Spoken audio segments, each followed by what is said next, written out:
How to turn on dark mode system-wide on your Windows computer.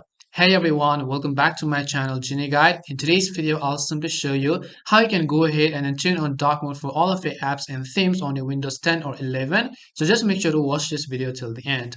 By default, whenever you reset your PC or maybe when you purchase a new personal computer, you're going to have light mode by default if it's not set to dark. And if you want to switch to the dark theme because it bothers your eyes too much, what you need to do is first of all go ahead and then launch the settings application on your device.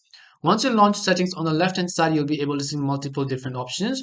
Over here you want to switch to the personalization tab, and here you'll find the option called background, colors and themes. And what you want to do is go to the option called colors, and as you go to colors, at the very top you can see the option labeled as choose your mode, and on the right hand side you can see the drop down menu, and currently it is set to light. So in order to switch to dark theme, all you have to do is simply open the drop down menu, and you'll find two options more that says dark or custom. So what we will do is just switch to the dark option. Now if you do not find this option, alternatively what you can also do is right from your search bar you can search for the keyword called dark mode. Once you search for the keyword called dark mode, you'll find this option labeled as turn on dark mode system wide. You can simply click on it. It will directly take it to this page, and here you can simply switch to the dark theme as we did.